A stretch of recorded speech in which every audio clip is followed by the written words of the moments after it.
All right, what's going on YouTube? Listen, what I've been saying this since day one. The Giants need some receivers. We need some receivers. I'm pretty much going to focus this entire video on the fact that we need some weapons. Now, I don't know about the Daniel Jones naysayers, the Daniel Jones haters. I don't really care about what you guys have to say. To be honest, I really don't, because Daniel Jones today came out and played pretty much flawless. He made probably one or two throws that were off the mark. He made one overthrow to Sterling Shepard on a slant route, and then the other throw, Slayton on his last drive of the entire game. He threw it out of bounds when Slayton possibly could have caught it for like 20 yards, but he dropped it on the other sideline. Austin Mack dropped the throw in the middle of the field on third down. The drive after that, you got referees throwing flags for pass interference that's legit, and then picking up the flag. And in the first drive, you got Cam Fleming and Kevin Zeitler back-to-back false starts to kill the drive. Now, most of the game, we did not have a running game. We were able to take shots down the field, take shots in the intermediate routes. First off, Jason Garrett did not call a bad game today. Every time we say that Jason Garrett is doing bad, he calls a good game. It's like he watches YouTube and it's like, okay, it's time for me to call a good game. But Jason Garrett did not call a bad game.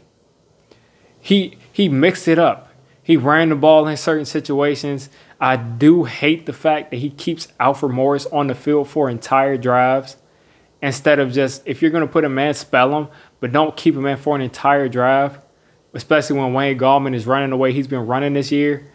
And he used guys. He got guys open. He ran routes that worked off of each other. Sterling Shepard was a beast in the short game and the intermediate game. Evan Ingram actually was lined up outside, was attacking down the field, was getting on those shallow crosses and using his speed. The offense looked great. The only problem with the offense is that half the time the offensive line was giving up instant pressure.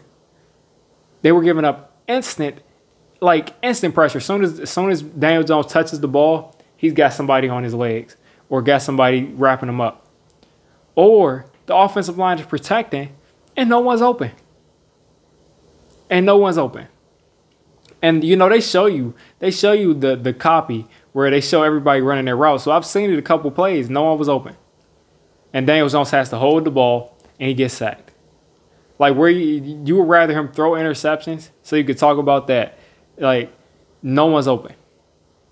He looks so functional running this offense. He looks so comfortable making throws as he's getting hit, rolling left, throwing it to the sideline. Literally, listen, he's not Patrick Mahomes. He doesn't have the talent that Patrick Mahomes has. Not many people on the planet do. But literally, Daniel Jones ran left exactly like Mahomes and threw it going left against his body to the exact same spot. And it was caught on the sideline to Dante Pettis. He came to play.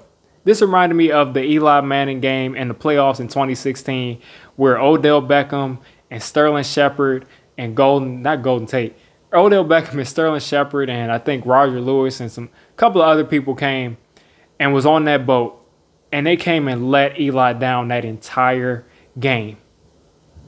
They let him down that entire game. He didn't have a shot. There was nothing that could be done. And that's what it reminded me of today. Daniel Jones came to play. He was putting the ball where it needed to be played. He was putting the ball exactly in people's hands, right in people's stomachs. Darius Slayton pretty much dropped us the game when it's over his left shoulder and he looks over and he drops it. I don't care if it's a hard catch. You're a wide receiver in the NFL, and people are calling you a #1 receiver. So you got to make the catch. The ball is where it's supposed to be thrown. You got to make the catch. So it's just frustrating to watch. At this point, I don't care what happens next week. I don't care if Washington wins their little game against the Panthers or if they lose and we're still alive. If Washington... I don't want this team to win any more games because we need the best receiver possible. We need the best receiver possible.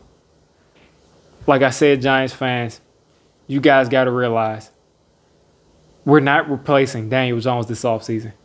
It's not going to happen. It's just not going to happen. We won't have a top 3 pick. So that's Trevor Lawrence, Justin Fields, Zach Wilson.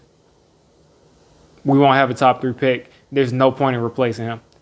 Please get him a weapon. Please get him Kyle Pitts. Can you get him anybody? Like, the ball is right in your hands and you're dropping it. The ball's right here and you're dropping it. Please get him Kyle Pitts. Please get him the other tight end out of Penn State. Please get him Devontae Smith or Jamar Chase or Jalen Waddle or Rashad Bateman. Get him one of these receivers because no one is open. And then when they're open, they drop passes. I just don't get it. And then don't get me started on this defense. Don't get me started on the defense because they really came to let everybody down too. This defense showed up and allowed them to run the ball to the edges pretty much at will. I'm pretty sure they got over 200 yards rushing. It's hard to stop Lamar Jackson team in the running game, but they couldn't do anything. They let them attack the edges over and over. Lamar Jackson going up the middle for 8, 12, 15, 20. They did not have a game plan for stopping this. They couldn't execute it if they did. People were busting coverages. There was a busted coverage of Dez Bryant in the end zone. 2 back-to-back weeks, Dez Bryant has gotten wide open touchdowns because people have busted coverages. Logan Ryan, I'm pretty sure, was supposed to be over there. James Bradbury came up and played the cover 2, came up and played the tight ends there, coming across the field, and no one was behind him. Gus Edwards catches a pass on the sideline and turns around and breaks like 5 tackles and gets a first down on like 2nd and 13 or whatever. Lamar Jackson, it's just disgusting, man. You got to get people down. I understand Lamar Jackson isn't an easy quarterback to tackle, but you got to get people down. You got to do something. You got to show some kind of heart because this defense looked absolutely horrible. Sure, they forced a fumble at the end of the game. It didn't matter. We had 150 left in the game. That's garbage time. They forced 1 punt, I'm pretty sure. 1 or 2 punts the entire game. I understand you're short-staffed, I guess, on the edges at outside linebacker. But you've got to figure out a way to force more than 2 punts and the turnover. You got to figure out a way to do it. You got people consistently wide open in the zones. You're not stopping the run. You're not making tackles when you got people in the backfield. They let us down. The defense let us down. The receiving core let us down. Evan Ingram, he showed up. This dude shows up, and guess what?